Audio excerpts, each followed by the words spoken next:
Armée, vous voulez un truc sur l'armée? Eh les gars, pour votre culture d'homme du monde, vous savez ce qui s'est passé en Ouzbine ou pas? Les 11 soldats français décédés, vous rappelez de ça ou pas? Est-ce que vous savez ce qui s'est passé, les gars? Vous savez même pas ce qui s'est passé, les gars? C'était juste avant que j'aille en Afghan la première fois. Du coup, c'était en 2007 ou 2008, je crois. Bougez pas.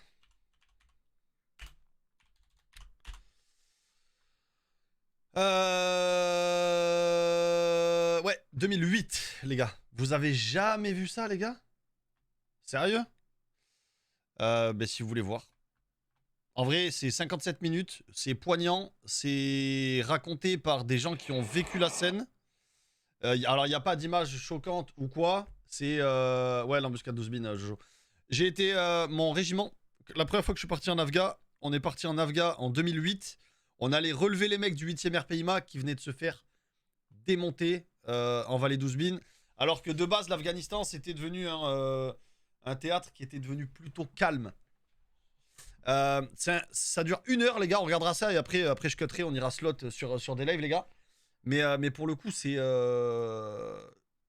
Ça va vous mettre une claque. Vas-y, Bilou, tranquille, frérot. Je te dis, gros. C'est cadeau de Noël. Cadeau de Noël, mon ref. Hop.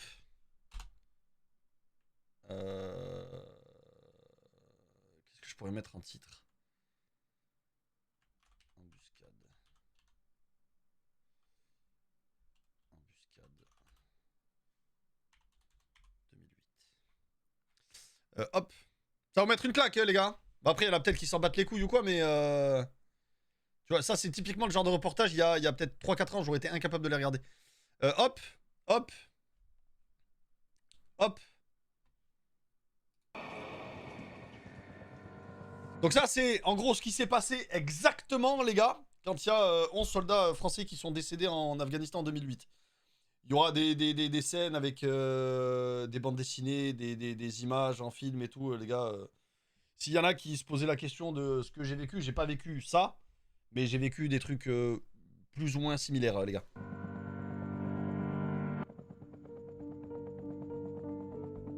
Hop. Ah, pour le coup, ça va être moins fun, les gars. Je vous le dis, ça va être moins fun, mais c'est intéressant. Culture d'homme du monde, les gars.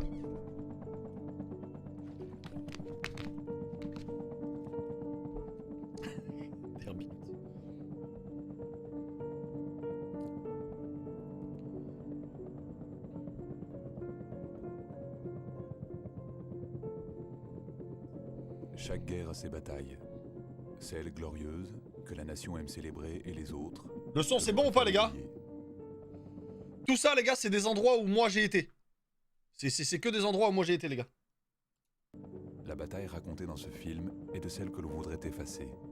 Une tragédie française, couverte par le secret défense. Elle s'est déroulée... Il y a eu sur cette embuscade-là, les gars, il y a eu beaucoup d'erreurs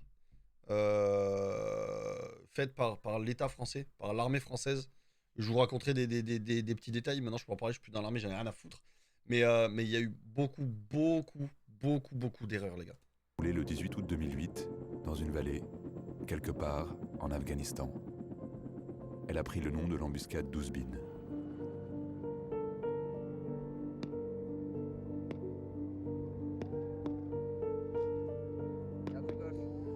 C'est que des images d'archives, les gars. Donc c'est les vrais mecs qui ont subi l'embuscade et tout, les gars. Les soldats français étaient pour la plupart de jeunes parachutistes qui effectuaient leur première mission. Ils sont tombés dans un piège tendu par des combattants talibans. 10 furent tués en quelques heures. Ces images, tournées quelques jours avant la bataille, racontent leur histoire. Celle de l'innocence brisée de jeunes de 20 ans qui rêvaient d'aventure et d'héroïsme. C'est ça qu'on veut voir, papa, c'est ça qu'on veut voir. Ouais. Ok. En direct d'Afghanistan. 25 ans que l'armée française n'avait pas subi de pertes aussi lourdes, 10 morts et 21 Yo, blessés en Afghanistan au cours de combats contre des miliciens talibans. C'est un bilan très lourd. C'est bon le son ou pas, les gars? Est-ce que c'est bon, là?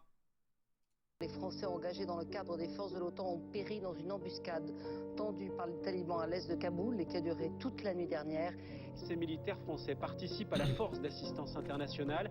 Ils ont été... Donc ça, c'est que des jeunes qui sont plus en service aujourd'hui, qui sont dans le civil, et qui ont subi... J'ai fait 12 ans dans l'armée, Darkson. Et qui ont subi l'embuscade, les gars. Qui étaient là le jour de l'embuscade. la cible d'une attaque des talibans. Ouais, Guigui. S'il y en a que ça intéresse mon parcours dans l'armée, etc., ce que j'ai fait avant et tout, les gars, il y a le pourquoi j'ai arrêté l'armée, combien de temps j'ai fait, ce que j'ai fait, les missions, etc. Vous tapez juste point d'exclamation soldat, les gars.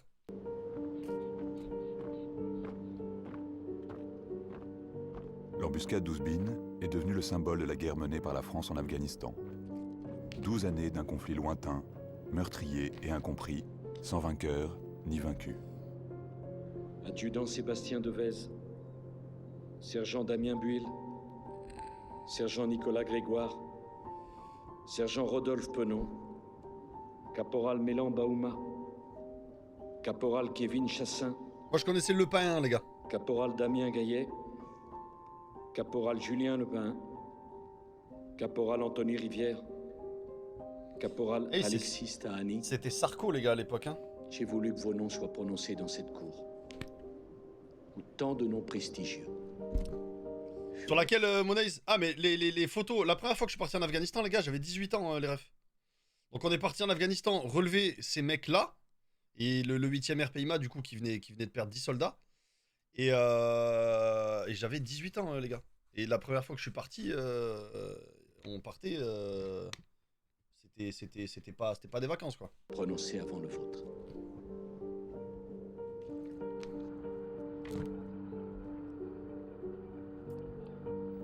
Les survivants d'Ouzbine forment une fraternité à part.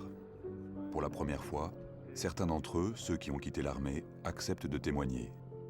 Les autres n'ont pas obtenu l'autorisation de l'état-major. Eh oui. Leurs mots, leurs archives personnelles et les dessins créés à partir de leurs souvenirs Ah, j'ai grandi, précipitent Chucky. au cœur de l'embuscade. Ah, ça que j'ai adoré dans ce reportage, c'est que c'est pas un film, ça, c'est comme du dessin animé, en gros. Jamais j'aurais cru me retrouver dans une journée comme le 18 août, le jour où je me suis engagé, ça c'est sûr.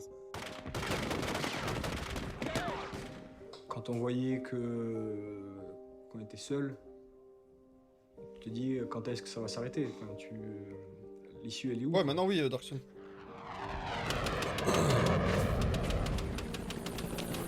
C'est la vraie première expérience du feu. La première et la dernière.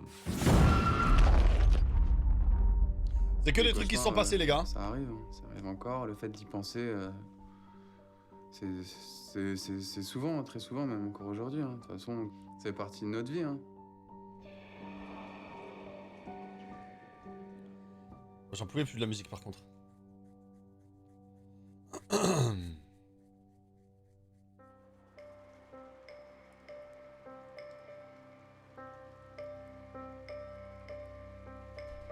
La plupart Ça, les gars, les bérets de cette couleur, c'est parachutistes. C'est bérets rouges, en gros. des soldats tués et blessés à Ouzbine appartenaient au 8e régiment parachutiste d'infanterie de marine, un régiment d'élite. À Castres. Un an après s'être engagés, les recrues reçoivent l'ordre de partir pour l'Afghanistan. Ils intègrent leur nouvelle famille, la section de combat Carmin II, emmenée par l'adjudant Gaëtan Évrard. Pour eux, il est plus qu'un chef, presque un deuxième père. Merci Oka pour l'épinglé. Jeune parachutiste. Oui, elle était bien formée. Oui, ils avaient une patate d'enfer et ils auraient suivi l'adjudant Évrard au bout de la terre. Voilà. Vous savez, l'histoire de ce pays, c'est écrite, malheureusement, avec le sang de beaucoup de gamins de 18, 19, 20 ans et bien au-delà, à des périodes très noires dans notre affaire. C'est pour ça que je dis, les gars, il y en a très souvent qui me disent ouais, j'ai envie de m'engager dans l'armée, j'ai envie de faire ci, j'ai envie de faire ça, j'ai envie de faire tir d'élite, j'ai envie de faire des saltos en parachute, etc. Les gars, un engagement au sein de l'armée aujourd'hui avec les conflits qu'il y a dans le monde, réfléchissez bien, les gars. Faut pas que ça soit... s'engager dans l'armée, faut pas que ça soit un délire du style je sais pas trop quoi faire de ma life, je vais m'engager dans l'armée. Faut vraiment que ça soit une vocation, les refs.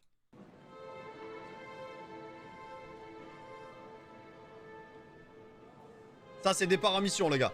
Il y en a certains qui aimaient pas trop. Je me souviens aussi, bon, ils avaient peur.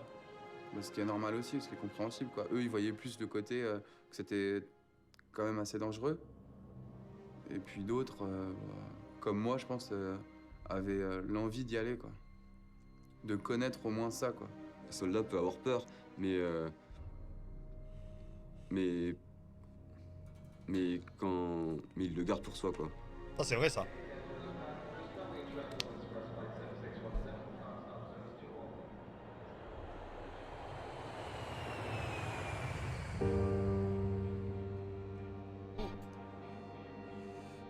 Il y a, je sais plus qui c'est qui me posait la question la dernière fois, que, quand on part en mission, on part avec quel avion? On part avec la compagnie Air France, les refs. Yo, Babalim, ça va quoi? On part avec des avions civils qui sont réservés pour des militaires, les gars, pour des vols long courriers ou quoi. C'est-à-dire, on prend les mêmes avions que quand tu pars en vacances. À part que c'est que un personnel Fin juillet militaire et tout. 2008, les parachutistes découvrent l'Afghanistan, un pays en guerre depuis 30 ans.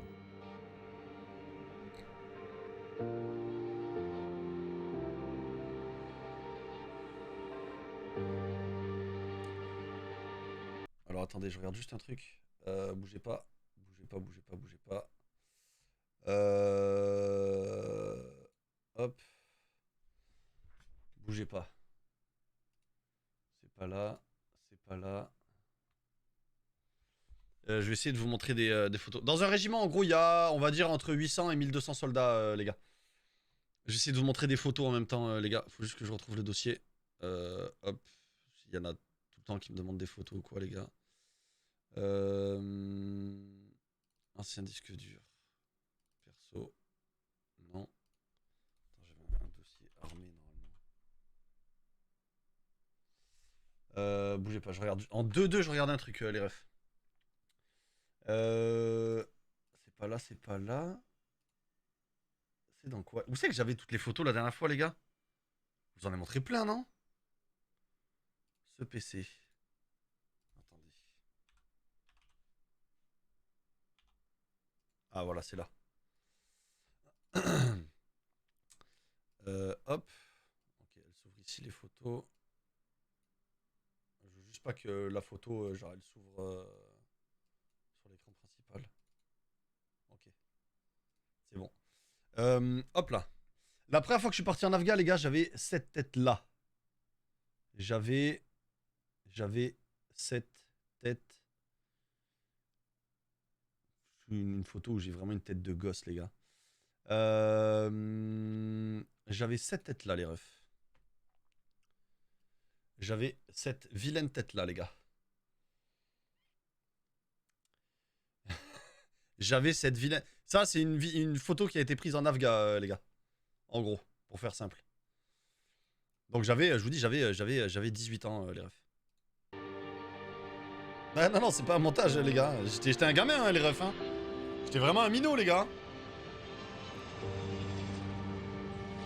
Ouais, de ouf, Claptar.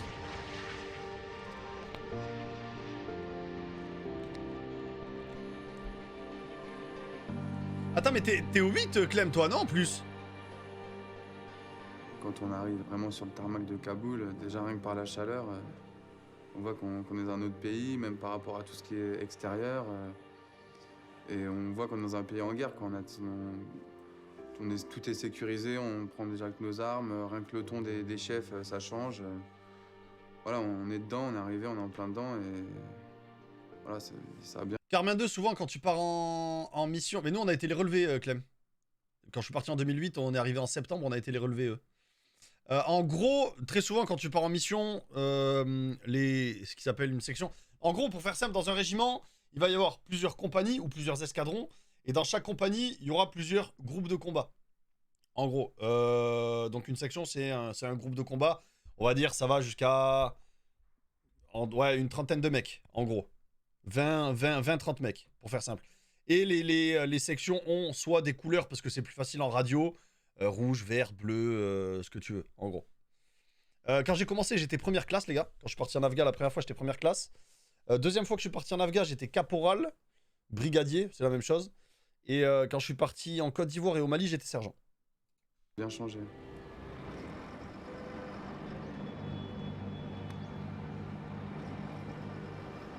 moi, c'est ce que je voulais, quoi. Quand je me suis engagé, c'était ça que je voulais, quoi. C'était partir en mission, voir du pays, et puis... Donc ça, quand ils mettent première classe, les gars, c'est le grade qu'ils avaient à l'époque où ils sont partis. Donc c'est des mecs qui ont fait leurs 6 mois de classe, leur préparation spécifique, et qui sont rentrés en régiment. Donc c'est des mecs qui ont 1 an de service. Puis l'Afghanistan, quand ça s'est présenté, ben, c'était...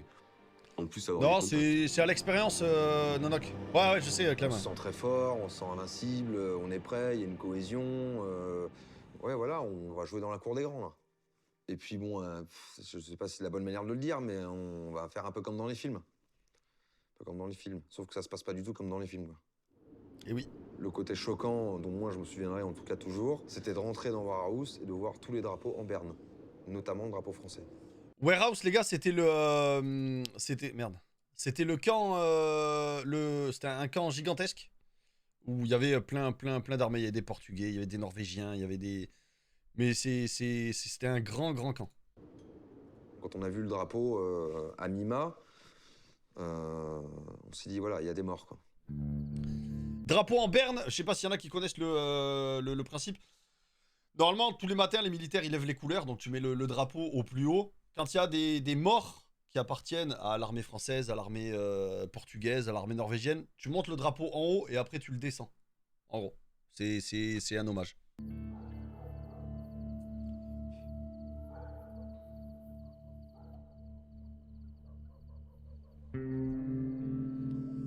Et ça, c'est typiquement les chambres, les gars. Ça, les refs, c'est les chambres. Nous, on était 4 par chambre. J'ai pas une photo de la chambre. Je vous montre en même temps. Est-ce que je vais avoir ça? Alors, attends. Si vous chopez une photo des chambres. Le lendemain, on a été au dépôt de munitions pour récupérer toutes les caisses de munitions, quoi. Et le type qui nous donnait les munitions nous disait soit c'est rien que je vous en donne beaucoup. Soit on avait des chambres, soit on avait ça, les gars. Soit on était là-dedans. Voilà. Et là, il y a du monde. Il y a beaucoup de monde et t'es bien. T'as zéro... Là, faut vous dire, les gars, que quand tu pars en mission comme ça, t'as pas d'intimité. T'as zéro intimité, les gars. Donc, voilà. Et là, on est parti avec le 2e rep. Ça, c'est des légionnaires. Ouais, ça sent l'homme, ça... Et après, on avait des chambres de 4. Je vais pas avoir de photos de chambre. Mais en gros, les chambres de 4, ça donnait ça. Eh, les gars, on jouait à Call of Duty à l'ancienne. On jouait... T'es mal setup, frère. Oh, bordel. Des photos de fou, parce que vous n'allez pas beaucoup vous en servir. Donc nos chargeurs, on les a graillés, on préparait notre chasuble correctement par rapport au matériel qu'on avait, les grenades d'un côté, chacun rangeait un peu ses affaires.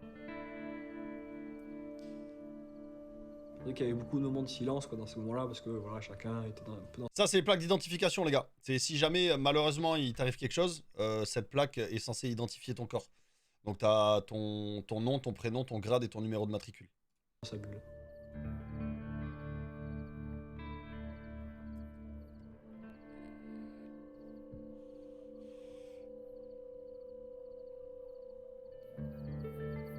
Ça, c'est l'entrée du camp, les gars.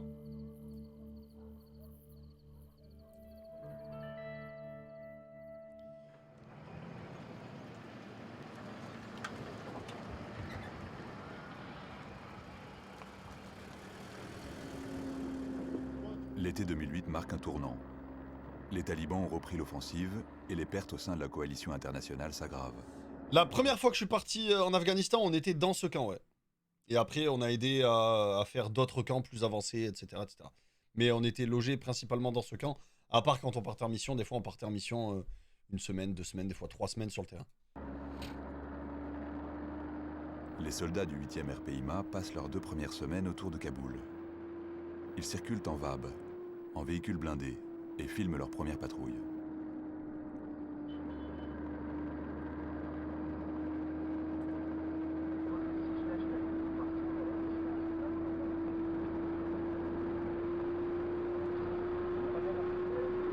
Moi, ce que j'aime, c'est le cacao. À Noël.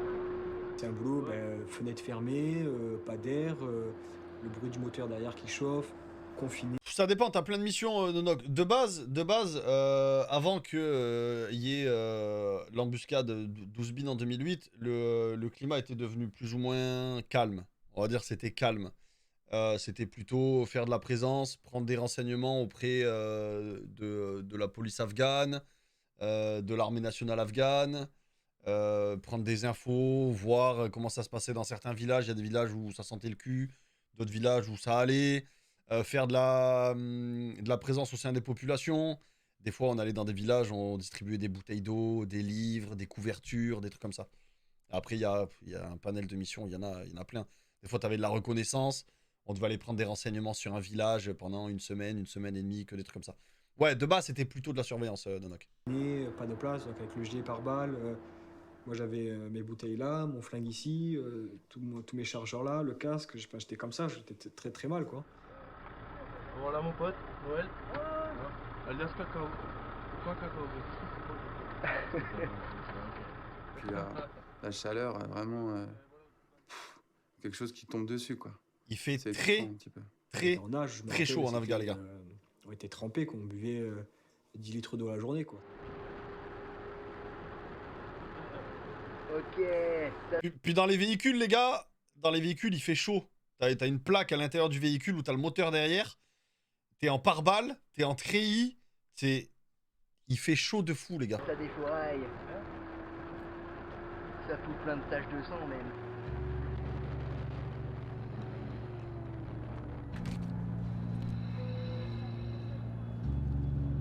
Ouais, t'es dans une boîte de conserve, ouais.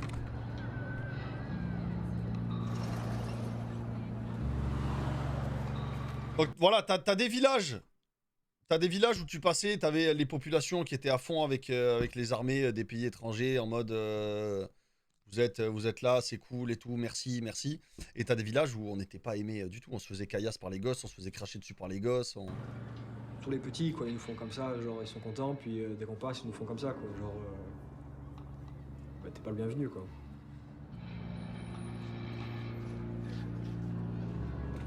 Enfin, c'était bizarre au début, hein. Petit, il a 6 ans, il te dit ça, bon. Ah oui, hein. Tu sais que c'est pas lui qui va te faire du mal, mais tu te dis, putain, lui, il me fait ça à 6 ans, qu'est-ce qu'il me veut, quoi. On était sur nos gardes tout le temps, quoi. Et il fallait l'être. Parfois, le paysan de la journée peut être le taliban de la nuit. Tout le problème est là, c'est qu'on ne peut pas le reconnaître, justement. Ils sont déjà, la plupart du temps, tous habillés de la même manière. Ils ont tous leur djellaba, leur pacol, leur barbe, l'habit traditionnel afghan. Et oui, donc hein. c'est impossible de faire la différence entre un villageois et un taliban. Impossible. Base de Torah, ce que je te disais, Arnaud, c'est... Nous, on a aidé à sécuriser la zone pour faire cette base-là qui était une base avancée. Donc quand on est arrivé au tout début, il y avait littéralement rien. Il y avait rien du tout. Après, c'est devenu un grand camp, mais de base, il y avait rien du tout là. Grégory, Jean-Christophe, Mailleul, Julien et leurs camarades sont ensuite envoyés à la base avancée de Torah, située à 60 km de Kaboul.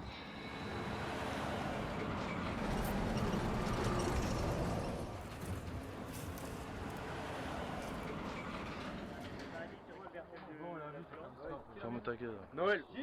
Ok. Ah. Ok.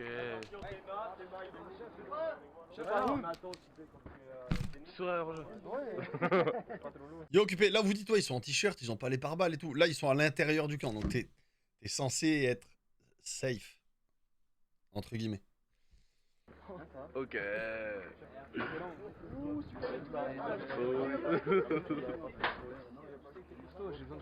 Ça va, Vascock, ou quoi? On est vraiment dans le désert avec que des montagnes. Ah, mais c'est lui, ça. On se dit comment on va faire pour tenir ici 4 mois, quoi. Bienvenue dans le KC20 d'une partie du groupe 23. Voilà. Comme vous pouvez le voir, l'homme qui n'a Ah, bah ouais, Arnaud. énormément de place. Nous, quand on est arrivé, c'était un camp très petit, quoi. Les chambres, c'était des chambres de 6, donc il a fallu s'adapter. Découper des bouts de grillage pour faire des porte-manteaux, des petites armoires. Ouais, de toute façon, ils le disent, je crois, Clem, ça. C'était très serré, donc il fallait être organisé, très organisé, quoi. Et voici, voici mon lit. Toutes les photos que vous nous avez envoyées. Petite étagère fabriquée sur le tas. On fait ce qu'on peut avec ce qu'on a. Hein. En l'occurrence, pas grand chose à manger pour les nanas. Là, il y a zéro confort, les gars. Je vous jure, il y a zéro confort. Mais juste le fait d'avoir un lit quand tu dors, frère. Quel plaisir. Pour toi.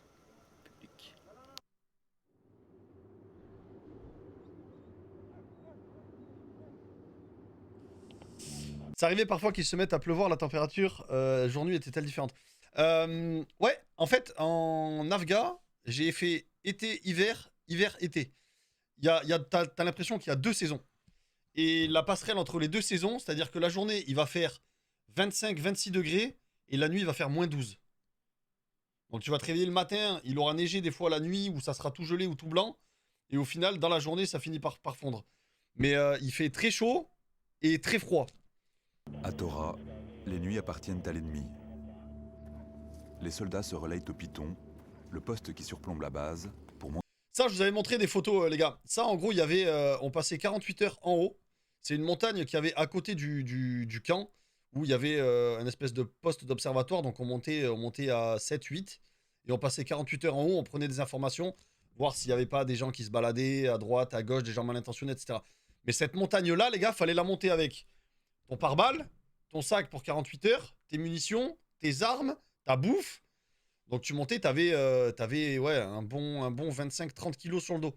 Et pareil, quand il fait 40 degrés, ben, tu te tapes toute la montagne à escalader comme ça. Monter la garde. On mettait une demi-heure pour monter, le chemin était tracé à la craie parce que c'était miné tout autour en fait. Donc quand on montait, surtout il fallait faire attention quand on montait de nuit quoi, surtout. Tout est décuplé parce que c'est la nuit. On sait qu'il y a de l'ennemi autour, que c'est sérieux, donc on ouvre vraiment l'œil. On réfléchit un peu à tout, on se dit ben, Là, faut vous dire que quand tu vas sur Yazrod, quand tu vas sur un théâtre comme ça, tu passes de t'es en France tranquillement et tout, ta femme, ton mec, machin, à t'arrives dans un pays où tu dois être 24 heures sur 24 sur le qui-vive à faire attention à littéralement tout ce qui peut se passer. Quand t'es dans les véhicules, il peut y avoir des bombes artisanales posées sur la route, il peut y avoir un mec qui vient se faire péter sur ton véhicule, il peut y avoir une attaque de véhicule suicide, il peut y avoir des mines, il peut y avoir des mecs cash.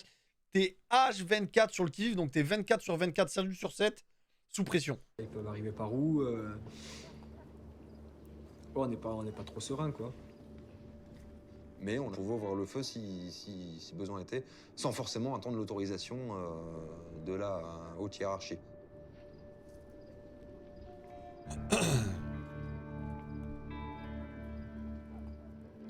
Des mines, tu fais comment pour voir? Il y a un mec qui marche à pied devant. Vas-y, Clemtar, des gros bisous, mon frérot. Des gros bisous, mon ref. Non, quand il y a des mines, il y a tout simplement plusieurs métiers dans l'armée. Et il y a des régiments du génie. Notamment, nous, on partait avec le RGP, c'est le régiment de génie parachutiste. Et eux, ils s'occupent de déminer. Ils ont des démineurs, ils font des passages avec des... Tu vois les détecteurs de métaux, là, à la con, hein, Monaise? Les mecs qui font ça, là, sur les plages. Ben, c'est pareil.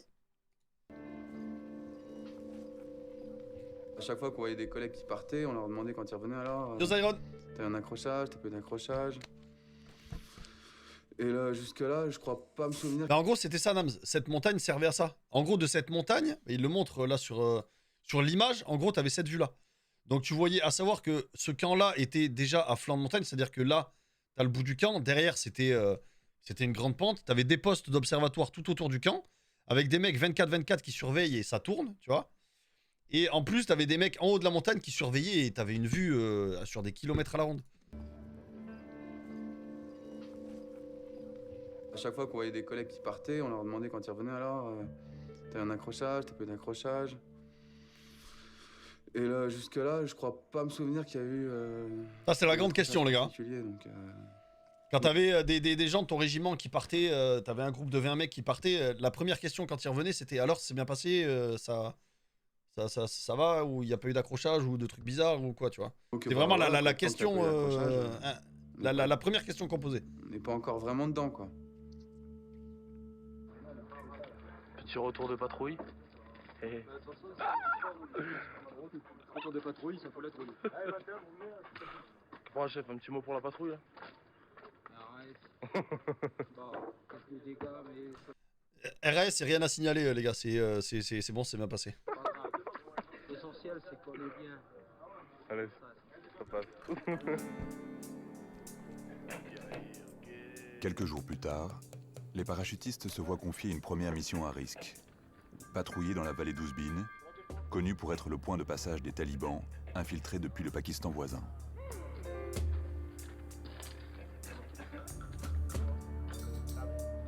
Le caporal-chef Buil prend tout notre groupe pour nous expliquer un peu comment ça va se passer, quoi. On avait pour mission de reconnaître un col et puis de rester en observation toute la nuit. Et puis il nous annonce qu'en fait, d'après les informations, il y a une centaine de talibans qui est un peu plus dans le nord. Et nous, on va aller là-bas, donc ça risque d'accrocher, quoi. Enfin, il risque d'avoir un accrochage avec eux, quoi. On avait pareil des fois des briefings où ils te disaient ben là il y a tant de pick-up armés avec tant de mecs armés hostiles qui sont dans le coin, etc. Donc quand tu partais en patrouille, déjà tu étais en Afghan, tu savais que tu avais la pression, mais quand tu partais en patrouille, tu te disais ok là avant de vas-y, partir, cette mission, ça. C'est chaud, Les tu gens, vois. ils ont. Il y a eu comme un ressenti, je pense, au fond de la section. Tout le monde s'est dit, cette mission, elle a quelque chose de particulier. Donc, je pense qu'il y a beaucoup de monde qui ont appelé leur famille ou leurs copines, ou, pour leur dire que. Enfin, pour leur parler, tout simplement. Ça je l'ai vécu, les gars. J'en parle dans la vidéo soldat, les gars. J'ai appelé mon daron. Moi, c'était pas en Afghanistan, c'était au Mali. On était en Côte d'Ivoire, on a passé la frontière du Mali pour aller au Mali. On était les premiers arrivés au Mali. Et j'ai appelé mon daron et ma daronne en leur disant là, je pourrais plus vous appeler pendant je sais pas combien de temps. Ça a pu. Alors, je l'ai pas dit à ma daronne, mais j'ai dit à mon beau-père, j'ai dit je t'aime, machin, nanani, ça pue. Je sais pas si on va rentrer, je sais pas comment on va rentrer, je sais pas à combien on va rentrer. C'est des moments où tu te dis, frère, la vie en fait, c'est bien, tu vois. Pour préparer la mission, une autre section de parachutistes est envoyée en repérage à Ouzbine 3 jours auparavant. Ils établissent un premier contact avec les habitants de la vallée. Mais non Kenzan, merci beaucoup pour les 28 mois, mon ref. Merci. Merci beaucoup, mon frérot. La première personne qui est venue à notre rencontre, c'était un Afghan qui parlait couramment l'anglais, qui se disait de la police, mais qui est habillé en civil. Et qui Il y a beaucoup d'Afghans qui parlent anglais, les gars. Même les gamins, il y en a beaucoup qui parlaient anglais. était sans arrêt avec son téléphone portable pendant la première prise de contact avec mon chef de section et moi-même.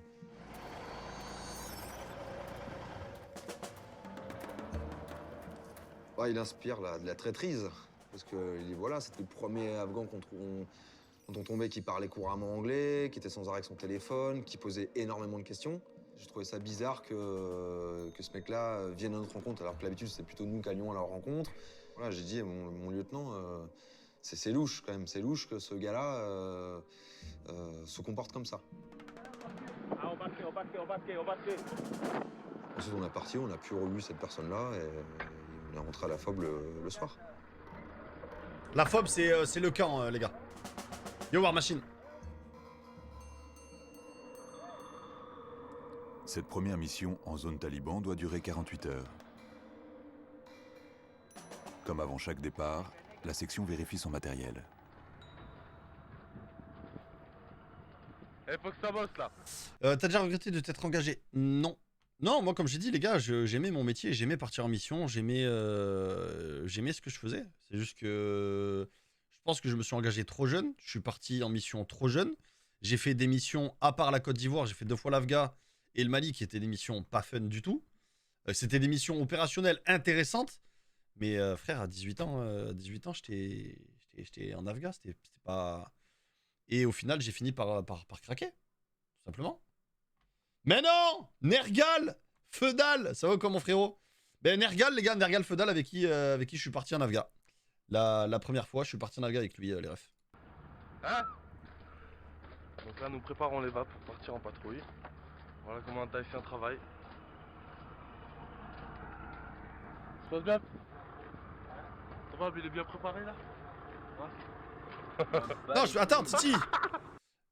On est parti 2 fois en Afghan, Titi, non?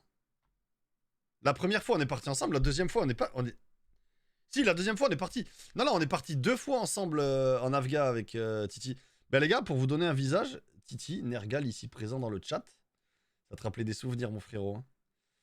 Ok, oui, ça va te rappeler des souvenirs, mon ref. Attends. Elle est où cette photo? Attends. Je vais vous montrer sa tête. Je vais montrer sa tête à ce jeune énergumène. Il est où? Il est où? Je dois avoir une photo de toi, frérot. Non, c'était pas là. C'était pas là. Je vais vous montrer sa tête.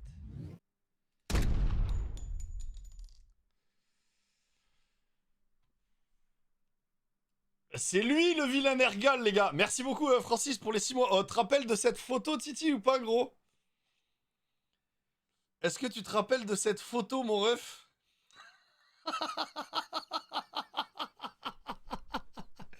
Ah, putain. Ah, j'en ai tellement des photos comme as, les gars. Non, en vrai, c'était quelque chose. Ça, c'était... Ben, regardez. Ça, les gars, c'était avant de partir... Là, on partait en patrouille. Et Titi qui est ici présent, qui allume sa vilaine cigarette, et nous on mangeait des putains de nouilles chinoises, les gars. Ah là là là là. On était allongés sur des obus de vin. Ça, c'est des obus de 20 mm. Sur les VAB qu'on avait, les véhicules comme ils montrent dans la vidéo, on avait des canons de vin. En gros. Munitions perforantes, noires. Munitions incendiaires, jaunes. Ça fait ça, si ça passe à 10 cm de toi, ça t'arrache. Même si ça te touche pas. Ah, mais Titi, les gars, il avait des bras, hein. Ah, il avait des sales bras, les refs, hein. Voilà le groupe 21. Le caporal. Ah, dommage. Ça va. Et voilà Ricky, le consanguin. Bah, dans l'armée, on faisait les mêmes blagues que je fais en stream, les refs. Hein. Ça bouge pas. Hein. Quand t'as des mecs du nord, des mecs du sud, des mecs machin, c'était pareil. Donc le caporal chef d'huile. Voilà. Voilà, Pampan. Alias Brahim Assoun. Alias Nino. Sergent. Tarani. Caporal chef. Grégoire, mon chef d'équipe. Voilà. On commence à se préparer, on devait partir assez tôt. On partait avec des troupes de l'ANA, c'est l'armée nationale afghane. On partait aussi avec les régiments du Maroc. Bah après, malgré tout, Skyro, même si t'es en Afghanistan, tu passes des bons moments, tu vois. Tu regardes, on faisait des photos de groupe, frérot, tu vois, on fait pas la gueule. Hein. Si t'es là, on t'a pas mis là en mode t'es là, t'es perdu, tu sais pas quoi faire, tu vois. On a voulu partir, on a décidé de s'engager et on faisait un métier qu'on aimait, tu vois. Donc après, quand t'es dans le camp, t'as le sourire. Quand tu pars en patrouille, forcément, c'est différent. T'es plus concentré ou quoi, mais on n'était pas dégoûté d'être là, genre. Marche du Tchad, RMT, et aussi avec des Américains. Bon, avec nous, on était prêts, je sais pas, il devait être 5h, 6h, je sais plus exactement. On était prêts, on attend, quoi. On attend parce qu'il y a des gens qui sont en retard. Là, on commence à ressentir un petit peu que ouais, ça va être chaud. Et qu'on va... T'as pas le choix si tu veux tenir, je pense. Faut pas H24 faire la gueule. Non, je te dis, c'est... Tu pars dans l'armée, que tu sois en mission ou pas, à part quand tu pars vraiment sur le terrain ou quoi, où là t'es concentré. Mais dans les véhicules, ça rigole. T'es concentré, mais ça rigole, ça sort des vannes, ça sort des blagues. C'est... C'est régiment de matériel, Nonoc, le RMT. Aux uns et aux autres. Yo, Terra. Et surtout faire attention à la population extérieure et à l'environnement.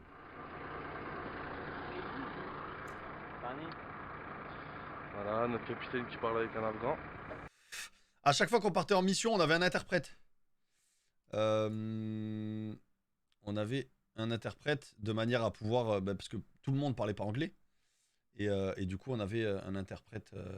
voilà, genre ça, c'était... Ben, regardez. Regardez la date, les gars. Le 27 septembre 2008, les gars. Il m'apprenait à faire un chèche. En gros, un chèche, c'est tu te mets un foulard comme ça pour éviter la poussière, parce qu'on prenait de la poussière plein la gueule. Et ça, c'était notre interprète. En gros, qui faisait la traduction entre le français qu'on lui disait et ce que eux nous répondaient en afghan. Les camps étaient-ils séparés? Exemple, un camp français, un camp canadien, c'est arrivé que tu sois jumelé à des Canadiens ou Américains. Tous les appuis, pas tous, mais on va dire la majorité des demandes d'appui hélico, aviation, etc., c'était en anglais. C'était les Américains. Non, c'était des civils, Nonok. C'est des interprètes, des civils qui parlaient français et afghan et qui faisaient les traductions, en gros, tout simplement. Mais t'as des camps, t'as des fois, Livic, où t'avais des grands camps, comme on était à Warehouse, le premier camp qu'ils ont montré, ce que je disais, où dedans, t'avais des Espagnols, des Portugais, des Norvégiens, des Français, des Allemands, des Belges, on était tous ensemble. Et après, ce camp-là, c'était un camp 100% français, où de temps en temps, t'avais des Ricains qui passaient, t'avais des Portugais qui passaient pendant une journée, etc., tu vois. Mais en général, dans les grands camps, c'était tout le monde mélangé, et après, chaque armée avait sa petite mission. Vous ressentez quoi, là, 48 heures de terrain? Aujourd'hui, c'est mon anniversaire. Oh, joyeux anniversaire. Le CO, Faites quel âge? Faites quel âge? 45 ans? À 30 31 ans, les gars. Ouais, mais je m'en fous, Exo, frérot, je pas envie de montrer ça sur Twitter. Bon, explique-nous là ce qu'on va faire aujourd'hui. Ce qu'il y a de bien, Faut tirer le côté positif. Positif. Non, mais en français. Regardez, pour la petite blague. Depuis que nous avons dit à l'interprète où nous allions, il n'arrête pas de téléphoner. Non. À mon avis, on est plutôt dans la merde. Sachant qu'en plus, on lui a dit qu'il y avait les Américains, il a l'air d'autant plus content. Ouais, l'armée française, on n'était pas les premières cibles, les gars, mais les Ricains en Afghan, ils prenaient la foudre, les gars. Ils prenaient vraiment la sauce, les Ricains. Génial. Et là, bon, on le prend au sérieux, enfin plus ou moins, enfin parce que bon, c'est vrai qu'il disait beaucoup de conneries, mais là, c'est vrai qu'il était sérieux et puis voilà, enfin, interprète, bon, il était pas, ça se voyait qu'il était pas serein, quoi, donc il posait beaucoup de questions, le temps de la mission, où on allait, qui y avait avec nous, tout ça, quoi. Ah bah ouais, ok. Pour ta femme. Vu que tu vas mourir aujourd'hui. C'est terrible de regarder ces images. Après, comme j'ai dit, moi je me sens touché parce que j'ai vécu ce truc-là, tu vois. Enfin, j'ai pas vécu l'action en elle-même, mais quand tu penses que ces phrases-là, si seulement ils savaient, frérot, tu te dis c'est des minots, quoi. Hein. Près d'elle, t'inquiète. Lettre du fond. Thierry, je t'écris à la lueur des balles traçantes. Le canon qui est à côté de moi m'envoie des douilles brûlantes sur le visage. Mais la douleur est moins intense quand je pense à toi. Bébé, que t'aimes. Alors là-bas, on embarque les mecs, allez. Une heure, plissez les manches, on fera les photos plus tard. Je me posais la question en plus de comment savoir si c'était pas un infiltré l'interprète. Après, tu peux pas savoir à 100%. C'est triste, hein, mais tu peux pas savoir à 100%. Après, en général, il y avait un petit peu de renseignements sur l'interprète, ce qu'il faisait avant, etc. Mais malheureusement, tu peux pas savoir. Tu n'étais jamais sûr à 100%. C'est ce que je disais tout à l'heure, Okami, t'es dans une espèce de spirale où tu peux faire confiance à absolument personne. Comme il disait, le mec qui va te serrer la main la journée, pareil, le soir, il va vouloir t'enculer, quoi, tu vois.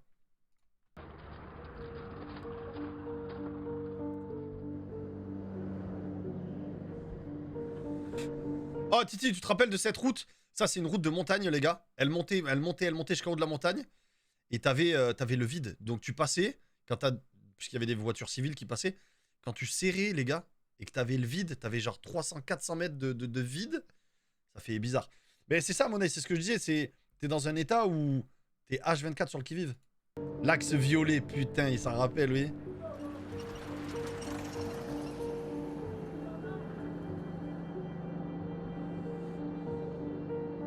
Et d'ailleurs, en Afghan, petite particularité, les gars, en Afghan, il n'y a que des Toyota. Il n'y a pas autre chose. De temps en temps, tu as des 4x4 ou quoi, mais on va dire 99% des voitures qu'il y a là-bas, c'est des Toyota, les gars.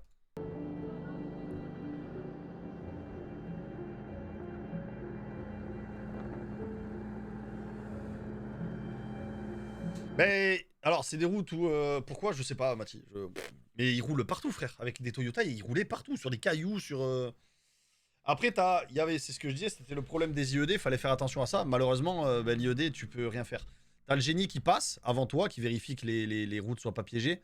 Maintenant, comme j'ai dit, un mec au bord de la route qui se jette sur ton véhicule, qui se fait péter, une voiture qui te fonce dedans et qui se fait péter.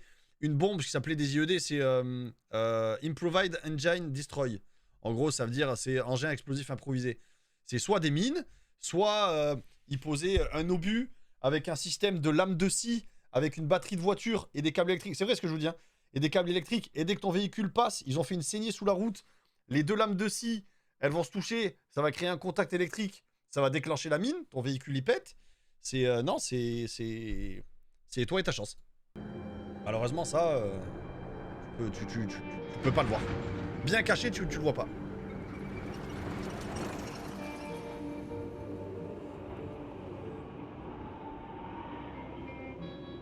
Je pense que sur les coups de 1 heure, on était en bas au village de Sperkundai. Parce qu'en fait, nous, on pouvait, avec les VAB, on pouvait plus avoir accès au village.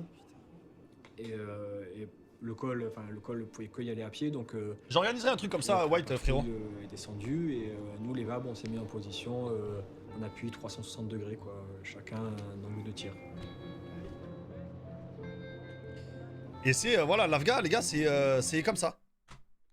Donc, t'as un village, t'as des montagnes autour, avec des cailloux, des rochers.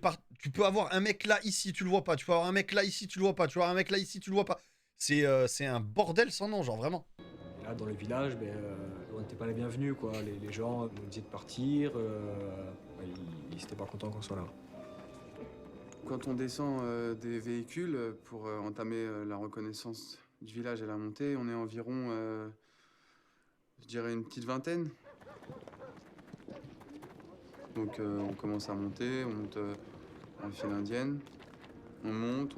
Il fait quand même très chaud, quoi, avec le pactage.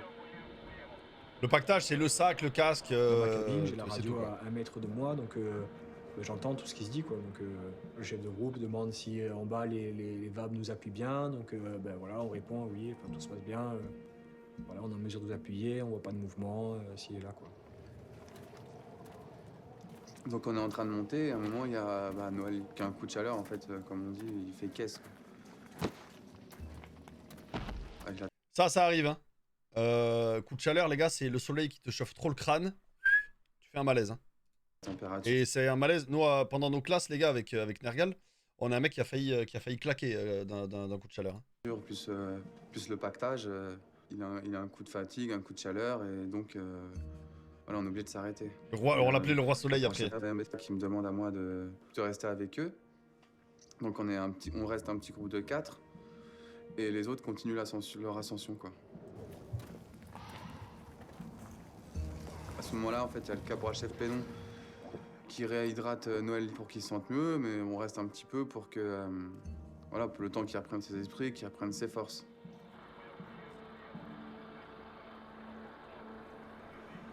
Et malgré tout, t'es en plein milieu d'une montagne, en plein milieu de l'Afghanistan, les gars, tu fais ton malaise, tu vas mieux, tu continues ta mission. Hein. Pas rapatrié, là. Il y a une femme qui crie d'un coup, qui se met à crier. Et là, là, ça tirait dans tous les sens.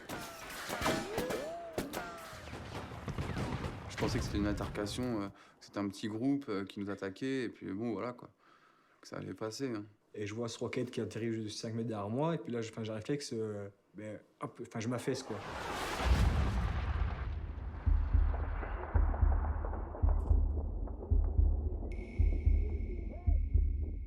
Je rentre, et là, je fais... En 2 secondes, je me pose 3000 questions, mais ok, qu'est-ce qu'on m'a appris, qu'est-ce que je dois faire, mes chargeurs sont là, j'ai mes babs, tout va bien, quoi. Enfin, mes bouchons anti-bruit, c'est bon. L'embuscade a été préparée pour qu'il n'y ait aucun survivant côté français. Les talibans, 5 fois plus nombreux, tiennent les crêtes.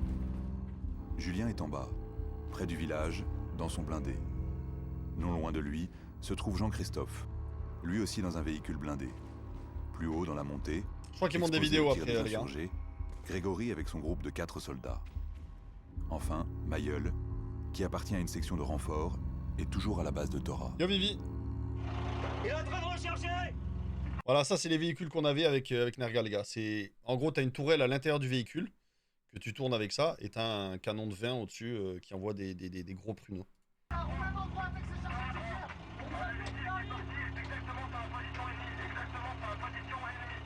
L'adjudant, il dit au radio, on est pris en contact sur la ligne de crête, il y en a de partout, il faut arroser la ligne de crête. Donc là, toutes les doucettes arrosent la ligne de crête.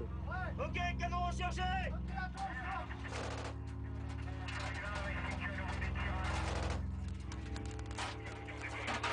Ah, c'est 12-7, les gars, ça. Moi j'avais des jumelles avec moi et avec les jumelles j'essayais de voir si je pouvais voir quelque chose, si je pouvais aider.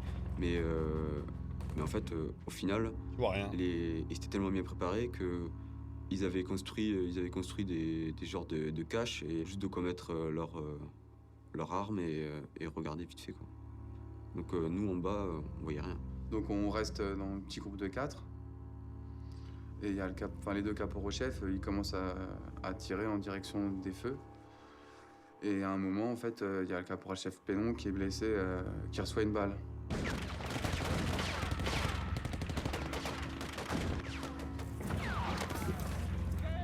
Et notre caporal-chef, il demande à moi et à Noël d'aller le chercher. Donc déjà, ça commence un peu à être les premières appréhensions. On prend comme on peut pas le prendre par la jambe, mais on le dégage assez vite. Mais lui, il a quand même mal, quoi, parce que sa jambe doit frotter sur le sol. Et donc on le prend, on le tire, mais c'est assez dur. Hein. Enfin, c'est pas aussi facile qu'on peut le prétendre, quoi. Donc on le met à couvert sur l'arbre. On lui fait une piqûre de morphine. Et puis on avait tous des... là, vous dites, mais il la sort d'où, sa morphine? On avait tous des... Dans nos sacs, on avait des trousses de premier secours. Où dedans, tu avais une pipette de morphine, il y avait un garrot, il y avait voilà, une tique, exactement. On lui donne les nôtres aussi, quoi. Il peut plus marcher, mais il est encore capable de raisonner et de se piquer lui-même, quoi. Et puis après, il y a mon caporal-chef, il me dit ouais, Martin, va chercher l'arme. Merci à toi de remplir le coffre. C'est pas facile, quoi. Biloute giratoire? Ma biloute mobile? Quoi? Merci beaucoup pour les 3,11 €, mon ref. Merci beaucoup, frérot. Merci, beau gosse. «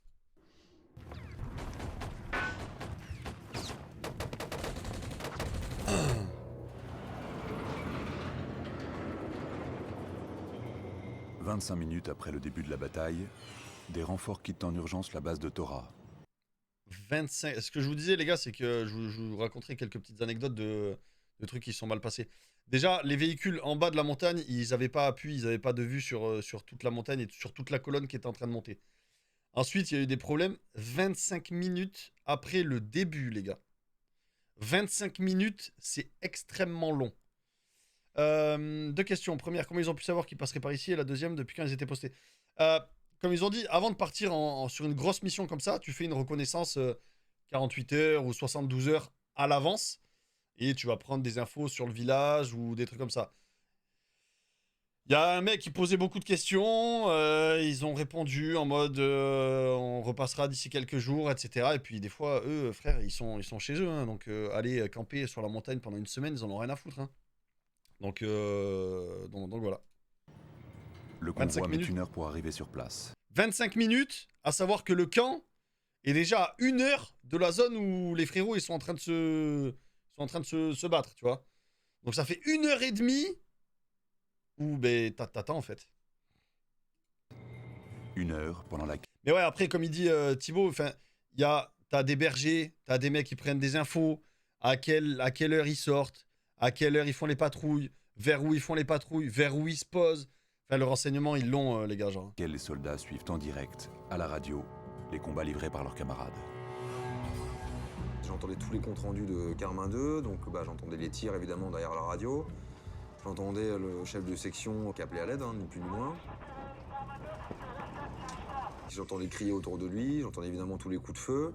Lui qui disait que toute sa section était éparpillée, qu'il fallait vite qu'on arrive, parce qu'ici, ils étaient en train de se faire dessouder.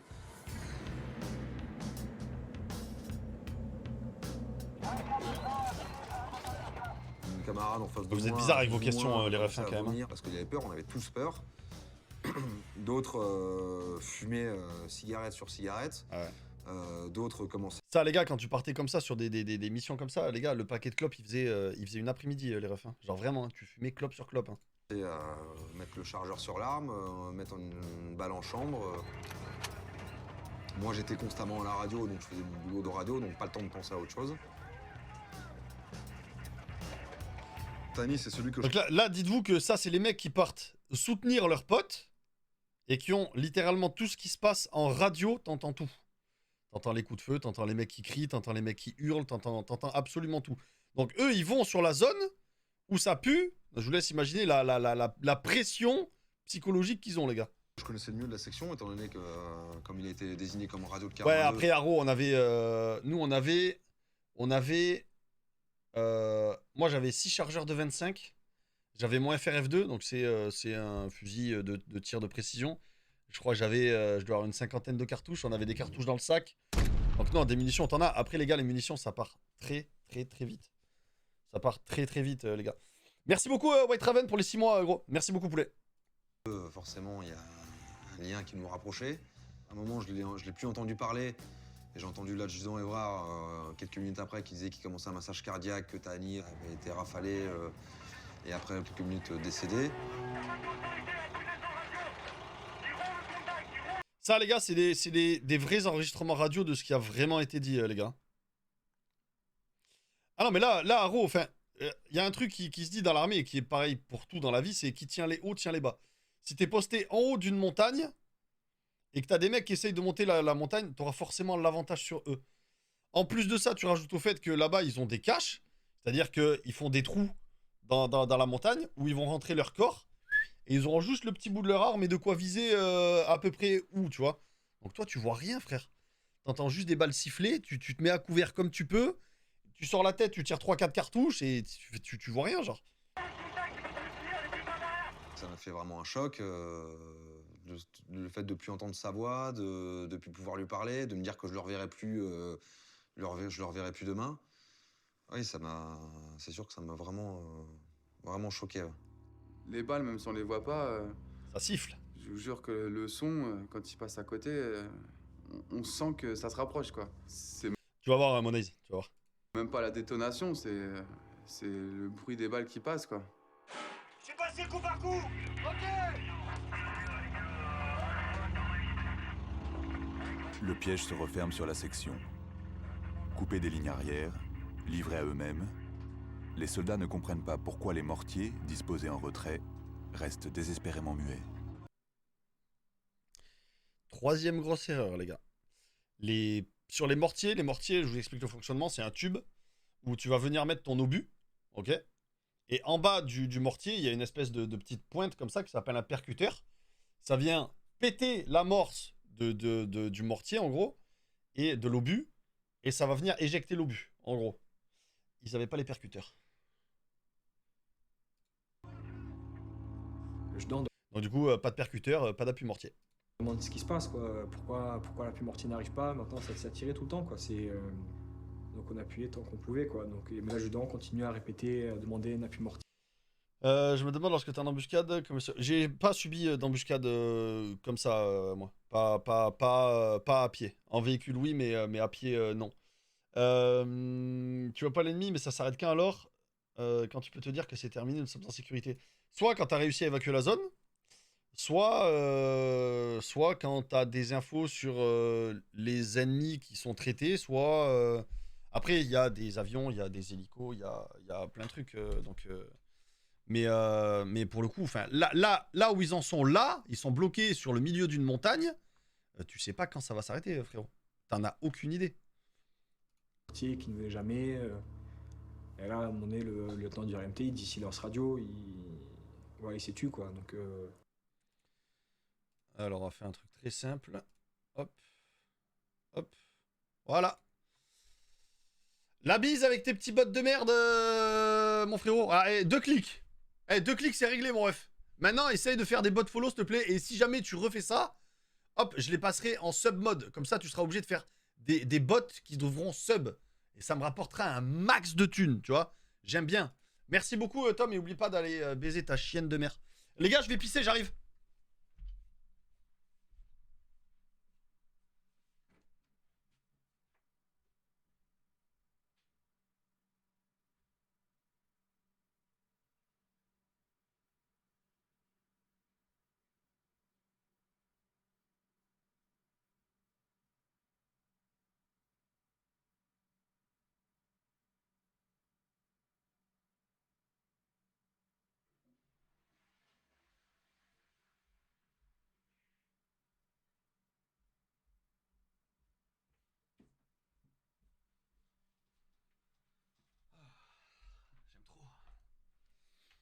J'aime trop, j'aime trop, j'aime trop.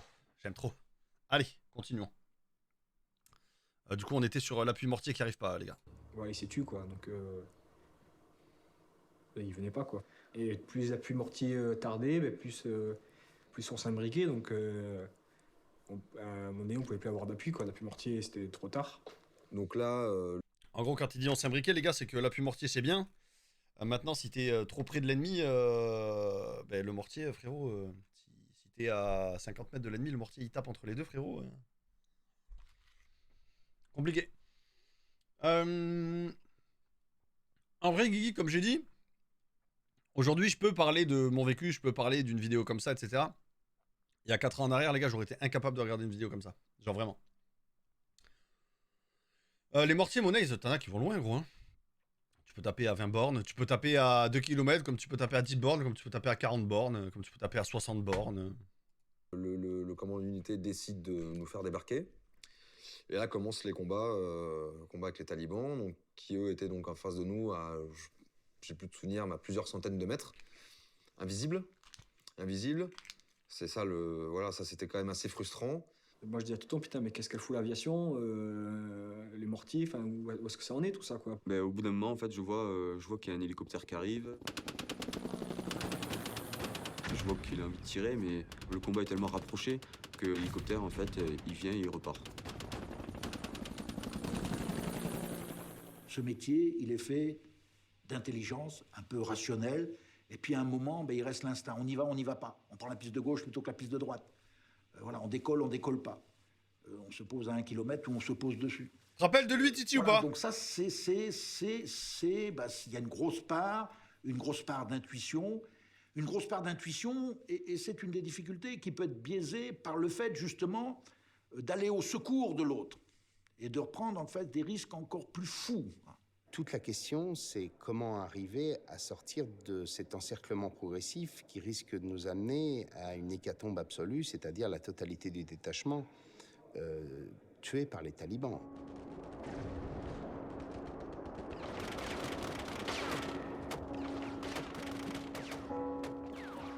La section Carmin 2 est décimée. Avec l'aide des renforts, l'adjudant Évrard tente de se replier pour sauver parmi ses hommes ceux qui peuvent encore marcher.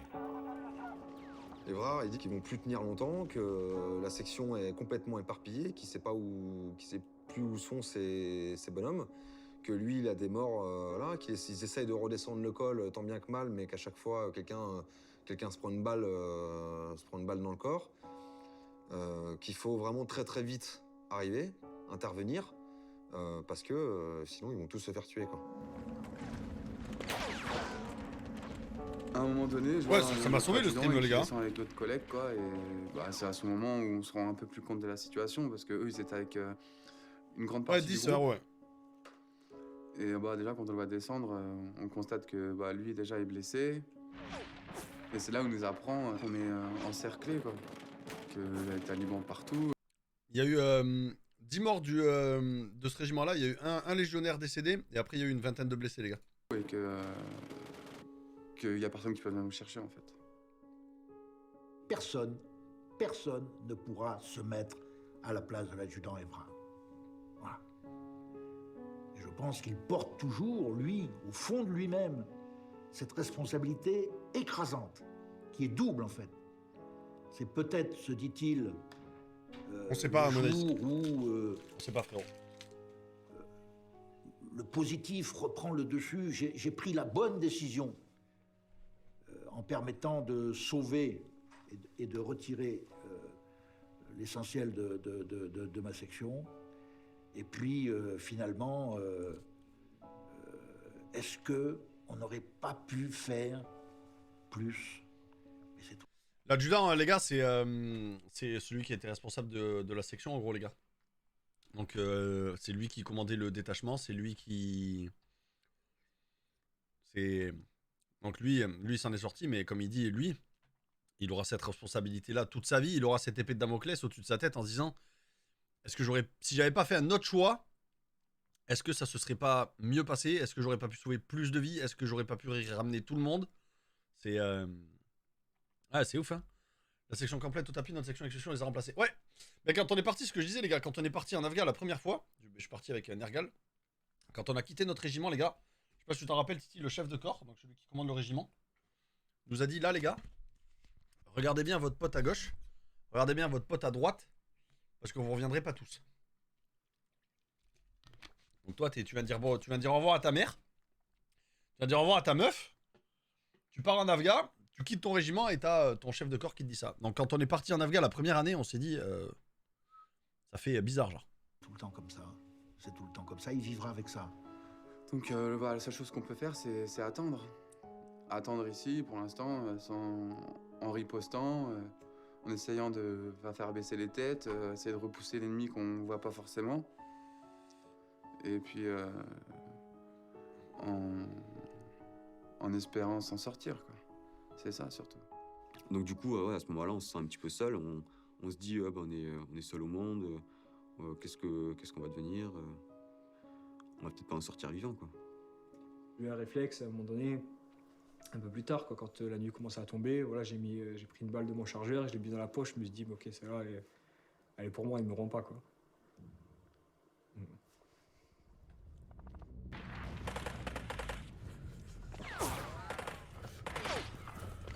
J'ai vu un de mes camarades au loin qui était vraiment tétanisé. Vas-y, Titi, des gros bisous, mon frérot. Bisous, poulet. Là, ce qui va se passer, ça s'appelle le stress au combat, les gars. Stress au combat, c'est t'es sous le feu et tu peux plus rien faire. Genre, t'es littéralement tétanisé par la peur. Tu peux même perdre la réalité de l'esprit. Enfin, tu ne peux plus rien faire. T'es plus conscient de ce qui se passe, t'es tétanisé, Qui avait, je crois bien, posé son casque, voilà, qui avait peur, qui pouvait plus tirer, qui avait, il me semble bien, posé son arme, caché. Donc, sous le feu, poser son casque, son arme, je vous dis, tu vrilles. Le rocher, qui pouvait plus rien faire. Mais quand on a vu le A10 arriver, le A10 c'est un peu notre sauveur, quoi. C'est un avion américain, mais c'est énorme, quoi. C'est AC-130. un bruit monstre et puis. Ouais, c'est pas l'AC-130. Vous voyez ce que c'est le A10, les gars? Tout le monde connaît. C'est une espèce de gros avion bien énervé, un avion de chasse avec une Gatling, des missiles partout et tout, voilà. Ça découpe une montagne en deux, quoi.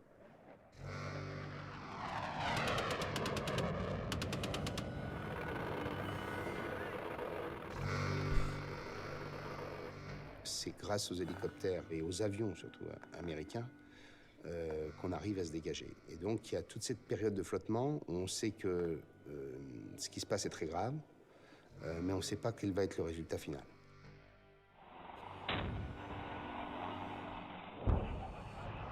Les mortiers, enfin. En gros, pour vous expliquer, là, la zone où c'est Oujbine, ça doit être à peu près... je sais pas, j'ai pas envie de dire une connerie, j'ai plus la carte en tête, mais ça doit être à plusieurs dizaines, voire peut-être 80, 100, voire 100 bornes à peu près du camp américain qui s'appelait Bagram, où t'as les avions de chasse, les hélicos de combat, tout ça, en gros. Et du coup, il faut le temps de faire la demande d'appui aérien, donc tu es en train de te faire allumer la gueule, tu dois appeler en radio en anglais l'appui aérien américain. Les Américains qui sont en alerte dans leur camp, faut qu'ils fassent les vérifs de démarrage de leur avion de chasse, faut qu'ils décollent, faut qu'ils arrivent. Ça met du temps, genre tu peux pas avoir un appui hélico ou un appui avion en 10 secondes, tu vois. Donc ça prend du temps. Ça c'est mortier, ça. Les bombardements aériens et l'intervention des mortiers en fin d'après-midi changent le cours de la bataille. Fin d'après-midi, les gars. Fin d'après-midi, les refs. Hein. Il s'est passé une demi-journée. Hein. L'adjudant Évrard et son groupe de survivants essayent de redescendre au village. Julien et Jean-Christophe, restés en bas dans leur blindé, décident d'aller à leur rencontre. Les blessés, il faut les évacuer, quoi. Et avec tonton, on s'est regardé, on s'est dit, putain, mais nous, on peut pas rester là, quoi. C'est mort, on va pas rester là, attendre que ça se passe, quoi. Donc on a dit avec tonton, écoute, on va rentrer dans le village, quoi. Donc là, on rentre dans le village et... on n'a pas pu, en fait. que ça tirait partout, on pouvait pas... On se faisait tirer dessus, j'avais les pneus crevés, j'avais mes vitres, elles étaient toutes crimées de balles, on pouvait pas avancer, quoi. Et il me dit, ok, ben là, faut partir, quoi. On n'avait pas le choix, vraiment, c'était impossible d'aller plus loin.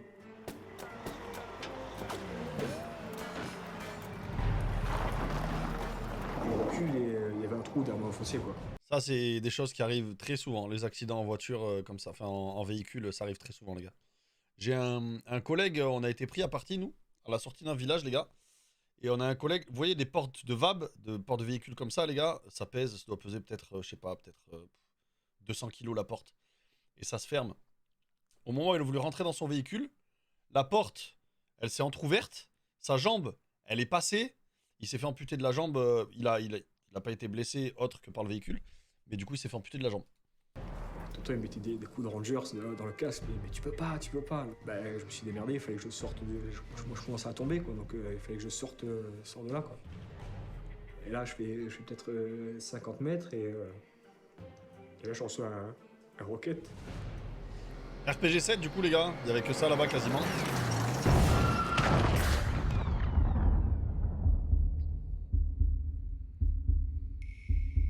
Bon, il a pas explosé, en fait il a ricoché. Ça peut être sur les roquettes, il y a une goupille, il avait oublié d'enlever la goupille en fait. Ouais. En fait sur l'RPG 7 les gars c'est comme une grenade. T'as ton lanceur, t'as le tube, tu viens mettre ta roquette sur le tube, et avant de tirer tu dois enlever la goupille comme sur une grenade, et après tu tires, et là à l'impact ça vient exploser. Heureusement pour lui du coup ils avaient pas enlevé la goupille. Donc ce qui fait que le roquette il a... Excusez-moi.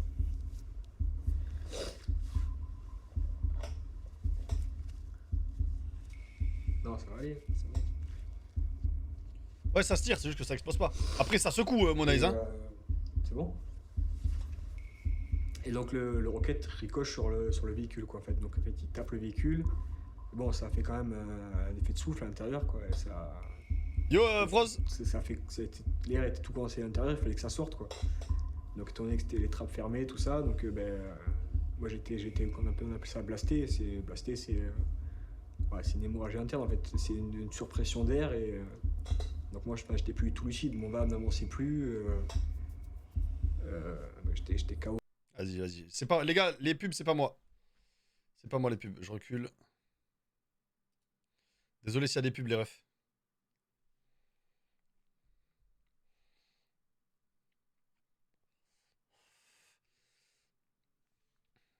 Dites-moi quand c'est bon pour la pub. C'est bon?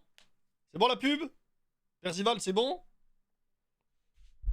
Il m'entend pas si je dis ça, mais... C'est bon? Ok. Blaster, les gars, c'est en gros... Tu peux avoir un gros blast, c'est ce qui s'appelle... Blaster, c'est en gros, c'est le souffle qu'une explosion va provoquer, les gars. Ça peut être très dangereux pour tes organes internes qui sont creux. Le foie, la rate, les poumons. C'est pas des organes qui sont pleins. Il y a du creux dedans. Et l'effet de blast, un effet de blast très violent, va faire péter tes organes creux. Ils vont imploser. Là, pour le coup, ça n'a pas été son cas. Mais ça peut arriver. Donc moi, j'étais plus tout lucide. Mon VAB n'avançait plus. J'étais KO complet, quoi. J'étais sourd, je n'avais plus rien. Et là, Tonton il me dit, bah allez, faut qu'on évacue le VAB, quoi. On peut pas faire autrement. Et là, j'ai le souvenir que il y a une balle qui arrive juste en face de moi, quoi.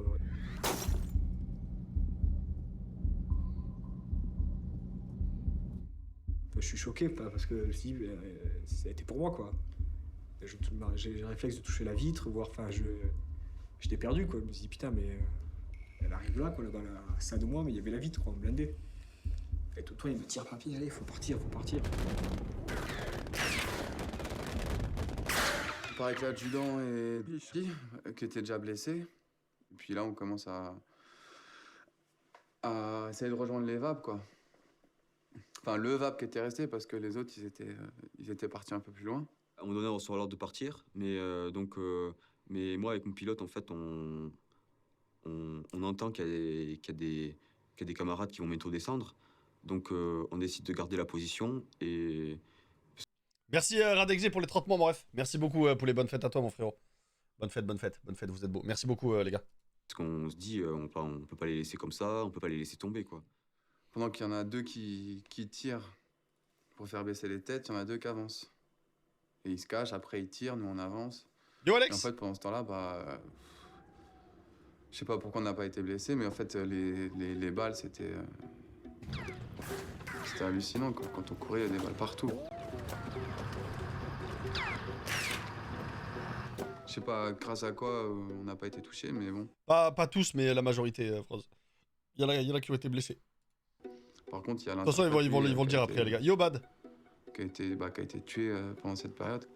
Quand je les vois arriver, Par contre, il y a l'interprète, lui, qui a été tué pendant cette période. L'interprète, ce que je vous disais, c'est des fois, t'as des bons interprètes, des fois, t'as des enculés. Mais pour le coup, là, l'interprète avait rien demandé. Quand je les vois arriver, je les vois, ils sont blessés, ils ont l'air fatigués. Je vois qu'ils ont vécu l'enfer là-haut, quoi. Moi, avec mon pilote, on prend la route, on fait peut-être un quart d'heure de route. On nous tire dessus, on voit les... J'entends des impacts de balles sur le VAB, c'était dur. Et bon anniversaire, frérot. La zone d'extraction, les blessés sont sortis, j'ai crié qu'il y avait des blessés, mais on réalise pas trop tout ce qui nous arrive.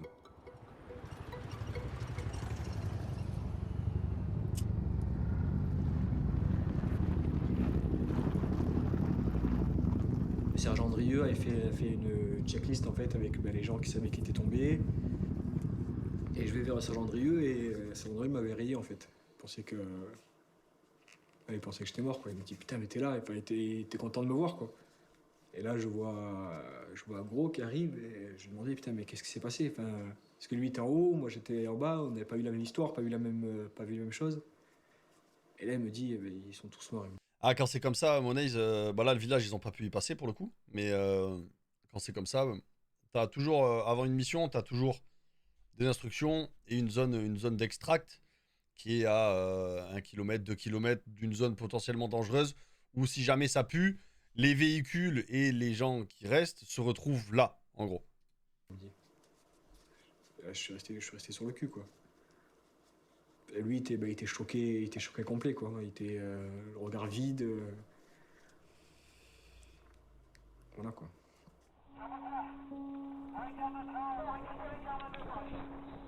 À la nuit tombée, le bilan de l'embuscade n'est pas encore connu.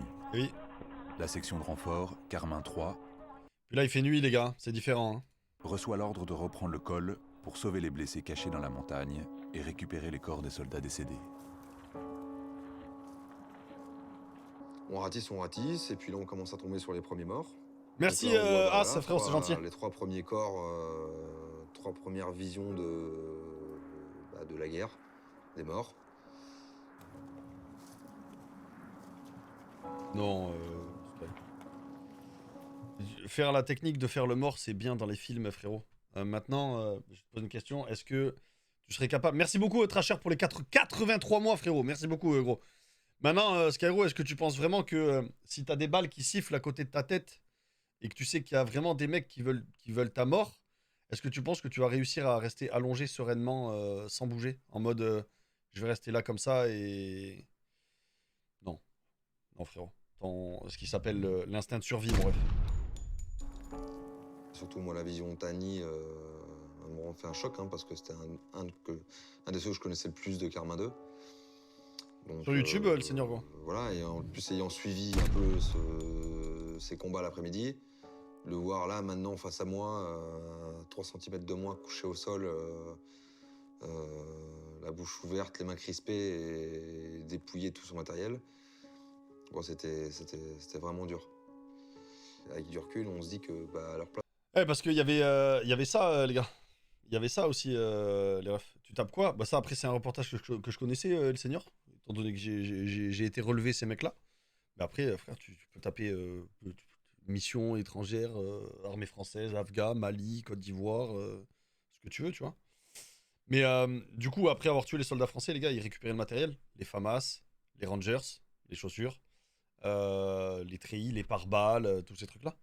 Place, on aurait fait pareil. Se battre en tongue, premier soldat que tu tues, tu récupères son matériel sur lui. On aurait fait la même chose. Hein.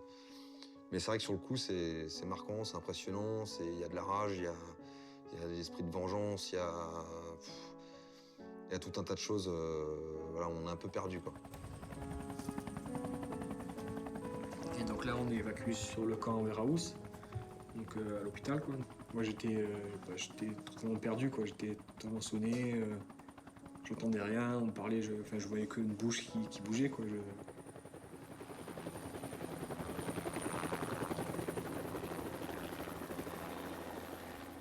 Et on arrive à Kaboul, donc.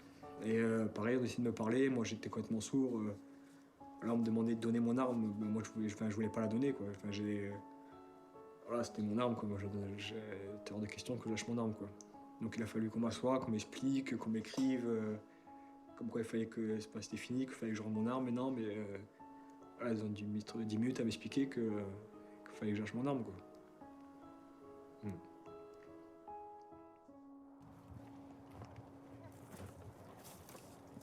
À un moment, je me poste, je vois à 50 mètres devant moi des silhouettes sur la piste.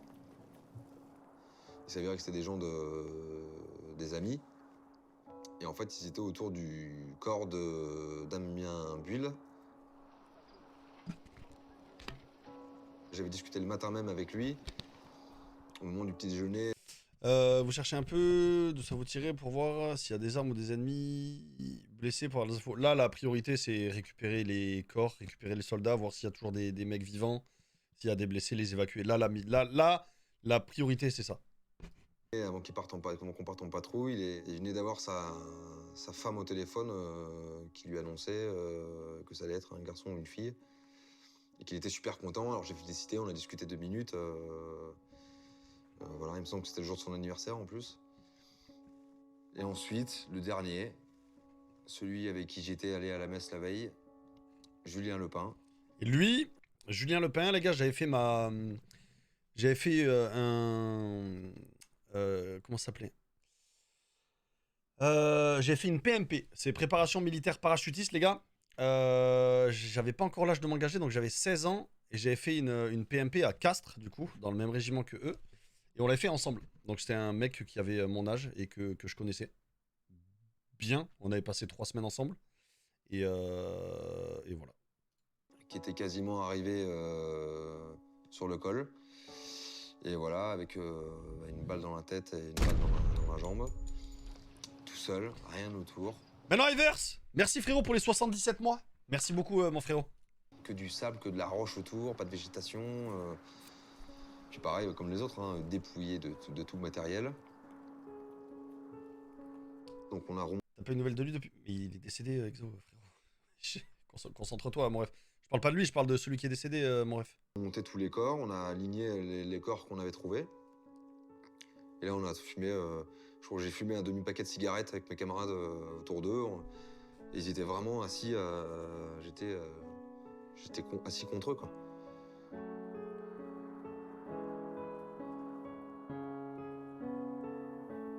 Au bout d'un moment, moi, j'ai commencé à avoir des nausées, donc je suis parti vomir un peu sur le côté, là, à côté de lui.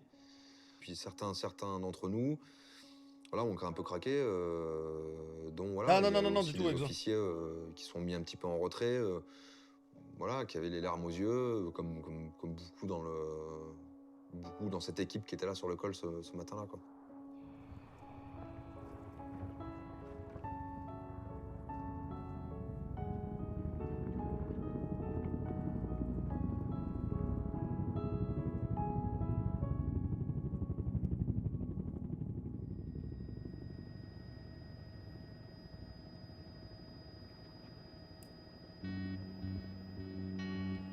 Sarko. Le lendemain, le président débarque à Kaboul et découvre le prix payé par les jeunes parachutistes. « 10 tués et 21 blessés, tous la même journée.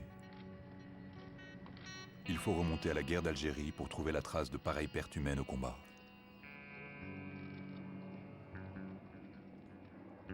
Mon souvenir réel, c'est... Vas-y, mon petit braco, des bisous, mon ref. C'est un président de la République fâché, ça c'est clair.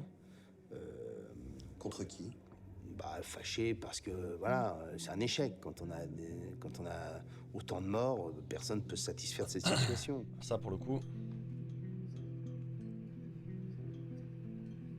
Face parfois au silence ou aux approximations, on avait un chef de l'État qui dans la nature de son caractère, était plutôt à dire il va falloir que vous me donniez des comptes précis sur comment tout ça s'est passé.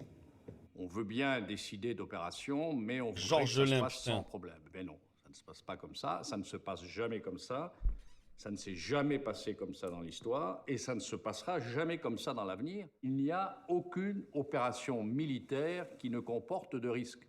C'était au mois d'août, la France est en vacances, il ne se passait rien. Voilà. Et tout d'un coup, c'est un coup de tonnerre. Les Français découvrent qu'ils font la guerre à l'autre bout de la planète, quoi. Et oui, hein.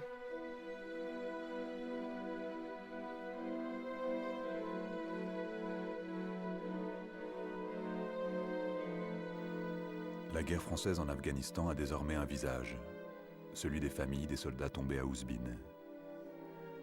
Mais derrière leur souffrance pointent déjà les premières questions. La hiérarchie militaire a-t-elle commis des erreurs ou des fautes? L'armée française était-elle prête à affronter ce type d'insurrection? La bataille quitte le terrain militaire pour devenir un enjeu national. L'embuscade devient l'affaire d'Ouzbine. Le président de la République, dans son discours aux Invalides... C'est vrai qu'on n'entend parler que quand il y a des drames. Mais c'est partout comme ça, les gars. C'est pour tout pareil. Hein. Malheureusement, ouais, les soldats français sont partout sur plein de théâtres. Bon, l'Afghanistan, c'est terminé aujourd'hui, malheureusement. Donc de te dire que t'as été risqué ta vie, que t'as perdu des collègues pour au final rien, c'est encore plus frustrant. Et ouais, après, c'est comme ça, c'est les infos, les gars. Tant qu'il n'y a pas de trucs croustillants à faire écouter ou à faire voir aux Français, les gars, les gens, ils s'en rendent pas compte. Et c'est pour ça que je vous dis, hein, ceux qui veulent s'engager dans l'armée ou quoi, réfléchissez bien. Faut pas que ça soit une décision prise à la légère, surtout aujourd'hui. Ouais, j'ai vu. Discours sur les vertus du soldat, ouais, mais non, il y a une phrase qui a été: il faudra trouver les responsabilités, ou déterminer les responsabilités. Là, vous rentrez dans le fait divers. Et ce n'est pas surprenant, si vous voulez, que la famille, dans ce cas-là, finisse par se dire attendez, c'est pas normal qu'il soit mort. Ah non, il n'y a plus de de Français en Afghanistan. On sache pourquoi. En tant que chef des armées, je n'ai pas le droit de considérer la mort d'un soldat comme une fatalité. Je verrai les familles dans quelques minutes. Je veux qu'elles sachent tout. Elles y ont le droit. Je veux que tous les enseignements soient tirés de ce qui s'est passé. Bah, finalement, on a une armée de métier, maintenant. Et finalement, il y a un espèce de lien qui se fait assez rapidement, métier, travail. Travail, accident du travail, accident du travail, la faute à qui? Voilà. Et ça touche quasiment tout le spectre des métiers de notre société. Le problème, c'est que le métier de soldat n'est pas un métier comme les autres. Ça, c'est sûr.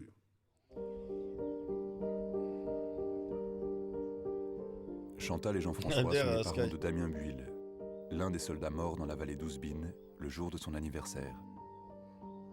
Avec 6 autres familles, ils ont décidé d'attaquer en justice les officiers supérieurs pour non-assistance à personne en danger.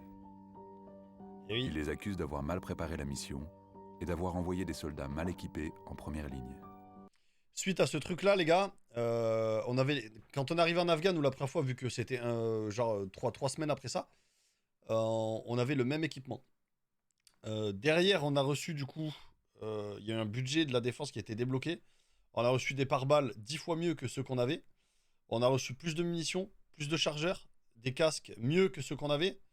Il y a eu plein de trucs qui ont changé, mais qui auraient dû être faits déjà avant que ce drame-là arrive, tu vois. Ouais, c'est ça, exactement, Exo. Les pare-balles qu'on avait, pour vous donner un ordre d'idée, 7,62, une balle de 7,62, ça 7,62 perfo, les gars. Donc on va dire une balle de Kalash, en gros c'est du 7,62. Ça a éclaté le pare-balles. La deuxième, elle passait 100%.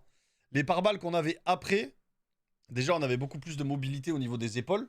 C'est-à-dire que là, les premiers pare-balles qu'on avait, frérot, on avait des épaulières, on avait un tour de cou, on avait un protège-couille. Pour prendre ton arme, t'étais comme un con, t'étais comme ça. Les pare-balles qu'on avait après, 7,62 perfo ne passaient pas. Après, ça reste un pare-balle. Tu prends une balle, le pare-balles il est endommagé. La deuxième, ça l'arrête. La troisième, elle passe. Avec Ouzbine, pour la première fois, l'armée française se retrouve sur le banc des accusés. Et c'est la justice civile qui est saisie de l'enquête. Perdre son fils aujourd'hui au combat, dans un conflit dans le monde, je veux dire, ça paraît complètement désuet, complètement... Avec les moyens qu'on a, avec tous les moyens qu'on a, un combat, c'est-à-dire du corps à corps, comme il y a 50 ans, moi, personnellement, je pensais que c'était terminé, que ça n'existait plus. S'il était tombé, parce qu'il avait mis le pied sur un IED, ou dans son VAP, si un IED avait... Eh bien, bon, ben voilà, on aurait dit c'est le destin, c'est comme ça. Vous me direz là, c'est le destin aussi. Mais il a été un peu forcé quand même, le destin. Il a été forcé. Il était grandement forcé même. C'est ça, et c'est pour ça que nous, avec mon épouse et puis les autres membres de famille, on a cette hargne-là. On a ça parce qu'on aurait dit, ça n'aurait jamais dû arriver. Jamais, jamais, jamais.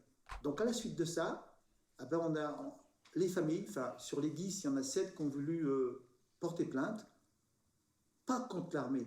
Surtout pas contre l'armée, c'était la famille de nos enfants. La deuxième famille, c'était leur deuxième famille, c'est ce qu'ils nous disaient. Mais contre ces gens qui ont organisé cette mission, on estime qu'il y a eu faute grave, manquement, et que ces gens-là doivent être punis par le fait qu'ils n'aient pris même pas un maximum de sécurité, sûrement pas, un minimum de sécurité. Le problème, il est plus ancien que ça. Le problème, il est plus ancien que ça. C'est que ce pays, notre bon, beau et vieux pays, a été profondément marqué par les grandes hécatombes du siècle dernier. La Première Guerre mondiale, la Deuxième Guerre mondiale, les guerres coloniales, etc. Une guerre d'Algérie. Et puis, finalement, il y a une espèce d'aversion claire, définitive, pour la guerre et les pertes humaines. Ouzbine, c'est pour moi le moment où je découvre qu'on est dans une société qui n'a plus de résilience, c'est-à-dire plus de capacité à supporter les coups. On est dans des sociétés modernes qui tentent d'effacer la mort en permanence. Et moi, ce qui m'a beaucoup frappé... C'est vrai, ça, hein? C'est les mauvais débats, comme s'il fallait trouver forcément des responsables, comme si forcément il y avait des gens à mettre en accusation. Alors on a perdu... je sais pas combien, 88 morts au moment où je parle de soldats en Afghanistan. On en a, dans ce décompte macabre, on en a perdu beaucoup moins que d'autres pays. 12 ans d'Afghanistan, c'est 22 minutes de la guerre de 14.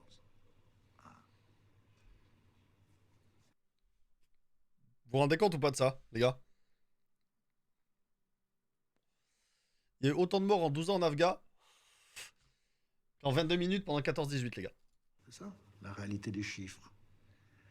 Je mesure tout ce qu'il y a derrière, comme douleur pour les familles, pour l'avoir partagée et la partager encore. Je vois tout ça, mais à un moment, si vous voulez, la nation, elle, doit se dire jusqu'où suis-je prête à accepter le risque pour défendre mes intérêts essentiels. C'est ça, la vraie question. C'est déjà arrivé de te prendre le chou avec tes supérieurs parce que vous trouviez qu'une mission pouvait être ce qu'on appelle des missions suicides? Non. Me prendre la tête avec des supérieurs pour des conneries parce qu'ils me cassent les couilles pour un truc que j'ai bien fait et que lui estime que j'ai pas bien fait, oui. Maintenant, me prendre la tête avec un supérieur parce que on a une mission où on doit aller là-bas. Je pense que ça m'est déjà arrivé de dire ouais, là, on envoie que 30 mecs là pour ça, là. C'est chaud. Mais en vrai, c'est ton taf, tu vois. C'est con à dire, hein, les gars, mais le proverbe de militaire, c'est bête et con. Toi, t'es pas payé pour réfléchir. Il y a des gens bien plus intelligents que toi qui sont payés pour réfléchir au-dessus de toi. Donc, t'es bête et con, tu suis ce qu'on te dit. Question.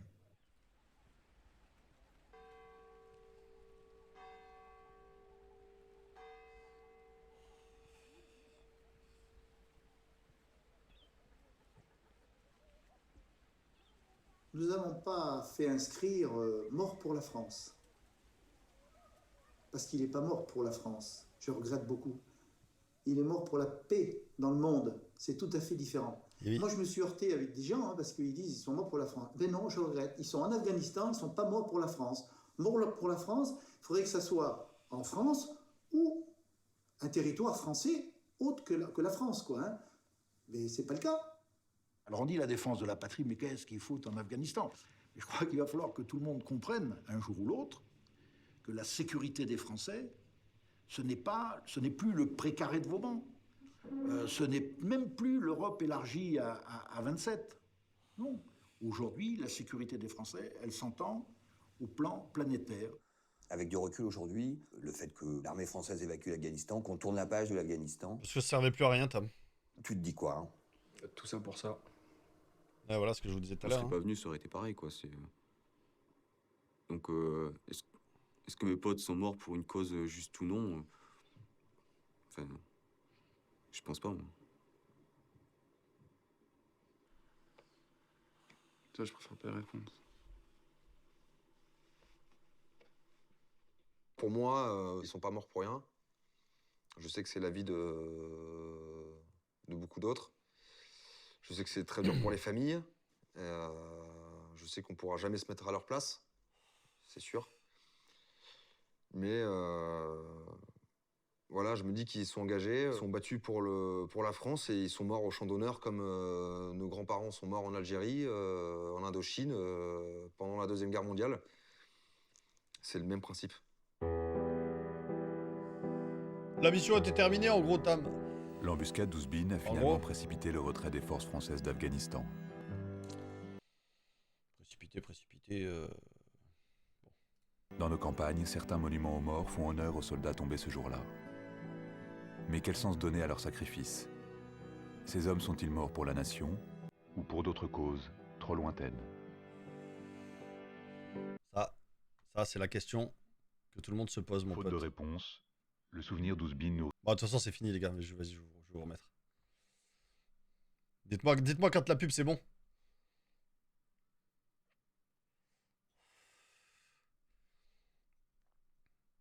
On va dire en gros pour... Oh, putain, j'attends la pub.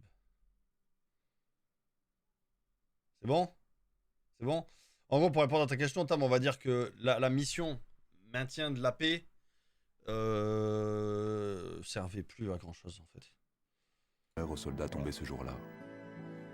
Mais quel sens donner à leur sacrifice? Ces hommes sont-ils morts pour la nation ou pour d'autres causes trop lointaines?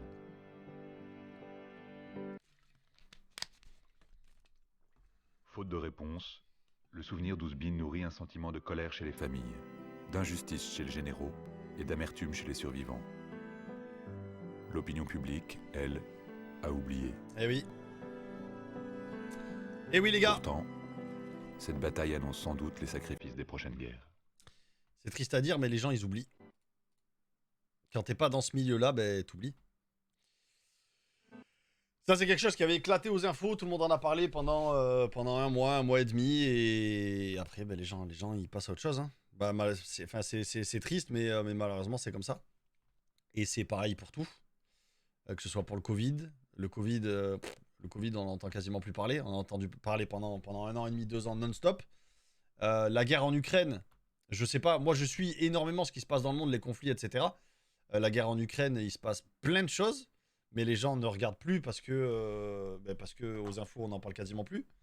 Et pourtant c'est tout autant le bordel qu'en février quand ça a commencé. Mais ouais, les gens oublient. Et le travail des journalistes, c'est de donner à manger à ceux qui s'intéressent, genre, tu vois. Mais ouais, non, en gros, c'était... J'ai juste envie de rappeler ce petit passage-là, les gars, qui a fait partie de ma vie. Tout simplement. Et voilà, c'est quelque chose qui a marqué ma vie. Ouais, l'Ukraine, ça, en février, ça fera 1 an. Hein. Ah, c'était moins fun comme React que des Reacts qu'on a pu faire juste avant, quoi. Mais je trouvais que c'était quelque chose d'important pour moi, en tout cas, de rappeler ce qui s'est passé, genre.